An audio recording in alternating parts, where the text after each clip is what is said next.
बिस्मिल्लाहिर्रहमानिर्रहीम अस्सलाम वालेकुम प्यारा दोस्तों एक नई वीडियो सां गॾु अवां खे पंहिंजे चैनल ते वेलकम कयूं था।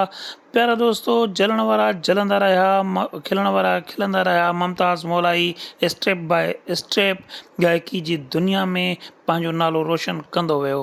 अल्लाह पाक मुमताज़ मौलाई खे एतिरी त इज़त ॾिनी आहे जो अॼु मुमताज़ मौलाई सिर्फ़ु सिंध में ई न पर पंजाब ऐं KPK बलोचिस्तान में भी ओतिरो ही मशहूर थी चुको है जेतिरो मुमताज़ मौलाई पहिरियां सिंध में हो। मुमताज़ मौलाई जी गायकी में पहिरियां खां हींअर काफ़ी सुधारो आयो आहे ऐं मुमताज़ मौलाई जा कुछ अहिड़ा गीत एॾा पॉपुलर विया आहिनि जो सभु को मुमताज़ मौलाई जे नाले खां ऐं मुमताज़ मौलाई खे ॿुधण लाइ बेचैन रहंदो आहे। मुमताज़ मौलाई जो पहिरियों आयल गीत सनम मारवी सां गॾु तेन नांदी तस्बीह, उन खां पोइ फ़ाइज़ा अली सां ॻायल गीत अव्हां जो हथड़ो नथा मोटायूं, जंहिंखां पोइ बुशरा मारवी सां ॻायल गीत ज़िंदगी साकू नचा ऐं उन खां पोइ बुशरा मारवीअ सां ई हिकु ॿियो गीत मुमताज़ मौलाई लाइ काफ़ी कारगर साबित थियो, जेको जोड़ी हुजे त अहिड़ी हुजे जंहिं मुमताज़ मौलाई खे बुलंदियुनि ताईं पहुचाइण में का कसर न छॾी। जंहिंखां पोइ मुमताज़ मौलाई जी होप हुई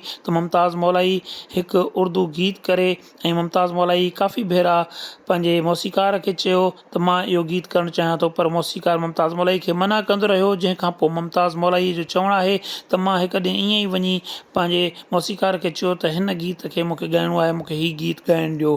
तंहिंखां पोइ मौसीकार म्यूज़िक ठाही ऐं मुमताज़ मौलाई हीउ गीत ॻायो ऐं मुमताज़ मौलाई जो गीत एॾो वायरल थियो जो अॼु मुमताज़ मौलाई पूरे पाकिस्तान में न पर पूरे दुनिया में मशहूरु आहे। उहो कहिड़ो गीत आहे जंहिंजे करे मुमताज़ मौलाई खे एॾी मक़बूलियत मिली? जी हा दोस्तों, इहो गीत हिकु उर्दू गीत आहे जंहिंमें मुमताज़ मौलाई चए थो अपनी गाड़ी रियो निकालूं साथ में जाना तुझको बिठालूं, जंहिं मुमताज़ मौलाई खे पूरी दुनिया में नालो ॾिनो ऐं मुमताज़ मौलाई पंहिंजी गायकी हिन गीत जे करे मञराई।